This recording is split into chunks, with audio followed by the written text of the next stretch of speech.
Et si les vaccins contre le coronavirus censés protéger nos vies avaient également un effet caché sur la création de nouvelles vies? C'est en République tchèque que ce questionnement, cette hypothèse-là, a pris un tournant décisif, a pris tout son sens, parce qu'on a remarqué qu'il y a eu une baisse du nombre de naissances après la campagne de vaccination.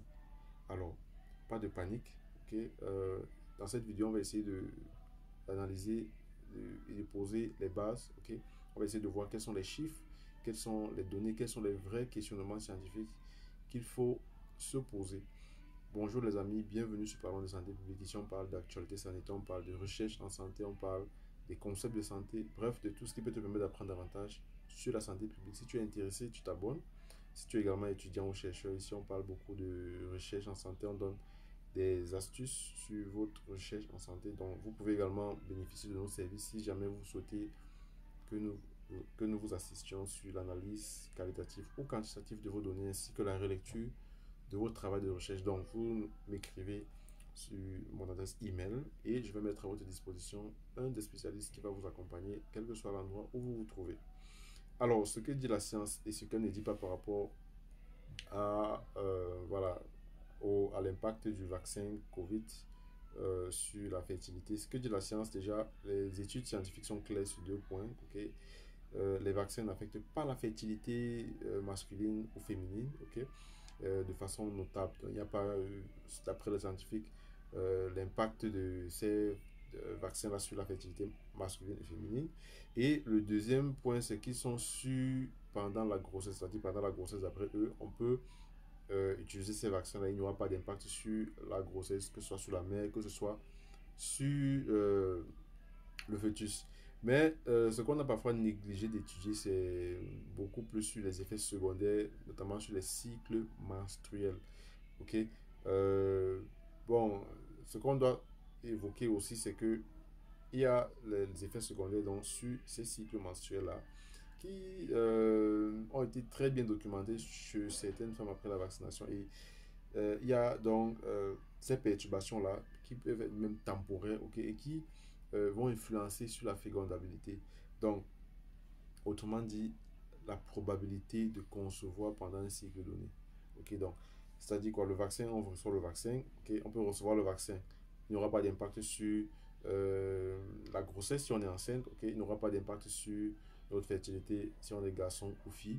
Mais un élément important, c'est les effets secondaires sur les cycles menstruels de la femme, c'est-à-dire la probabilité que le vaccin puisse perturber le cycle menstruel de la femme et ainsi voilà, influencer la fécondabilité parce que dans tous les cycles de la femme, elle ne pourra pas forcément avoir les mêmes chances de concevoir comme c'était le cas par le passé. Donc, et on tombe donc en plein pied sur cette étude de la République tchèque. Je vous la mettrai en commentaire afin que vous la regardiez. Elle est très courte et c'est très facile à lire. C'est en République tchèque donc que ces chercheurs ont eu un accès à une base de données exceptionnelle. Okay, ils ont eu le nombre de naissances chez les femmes vaccinées et non vaccinées entre 2020 et 2023. Et ils ont utilisé, tenez-vous bien, près de, je retrouve rapidement le chiffre là que je vous donne. Je retrouve rapidement le chiffre. Voilà, ils ont utilisé les données sur des millions. Quel est le chiffre exact? J'utilise la machine pour regarder. 1 300 000 femmes. Voilà, vous imaginez, c'est pratiquement la population complète. 1 300 000 femmes. Vous voyez, c'est-à-dire qu'ils ont fait l'étude sur la population en ayant accès dans cette base de données-là. Ils ont pu avoir fait cette étude-là sur des millions de femmes, 1 300 000 femmes. Donc, ça veut dire que, les amis, les résultats de cette étude-là sont à prendre très au sérieux. Et ce qui a été vu, c'est que le nombre de naissances chez les femmes, euh, en faisant les comparaisons femmes vaccinées et non vaccinées entre 2020 et 2023, ce qu'ils ont observé, c'est que les femmes, et voilà, ils se sont attardés sur la population des femmes âgées entre 18 ans et 39 ans. On sait que avant et après cet intervalle-là, il est possible que la femme conçoive, mais ils se sont limités à cet intervalle. Et ce qu'ils ont observé, c'est que les femmes vaccinées avant la conception avaient le taux de conception beaucoup plus faible, vous imaginez, que prévu. c'est-à-dire les femmes qui étaient vaccinées avant de concevoir avaient un taux de conception beaucoup plus faible que prévu. Ça, c'est le premier point qu'ils ont observé. Et qu'en juin 2021, 39% des femmes étaient vaccinées. En juin 2021, on avait 39% des femmes qui étaient vaccinées, mais elles ne représentaient que 7% des conceptions. Vous imaginez. Donc 39% des femmes vaccinées, mais qui représentent 7% des conceptions. Et en parallèle, les femmes non vaccinées voyaient leur taux de conception augmenter fortement. Bon, ce qui n'est pas rien, c'est pas anodin. Ok. Est-ce qu'il faut s'inquiéter? Pas forcément, parce que les chercheurs rappellent eux-mêmes que ce type d'analyse ne peut pas prouver un lien de cause à effet. Ok, c'est pas, on ne peut pas démontrer de façon claire que voilà, il y a un lien entre ces vaccins-là. Donc, et ce qu'on a pu observer, on ne peut pas le démontrer de façon scientifique claire, mais ça peut susciter des interrogations quand même. Ok, il y a eu de nombreux biais méthodologiques qui peuvent affecter les résultats, notamment la variation dans l'accès au vaccin. Ok, le choix personnel lié à la fertilité, les biais de sélection, par exemple, les femmes en parcours FIV qui sont souvent suivies médicalement et qui peuvent donc retarder la vaccination.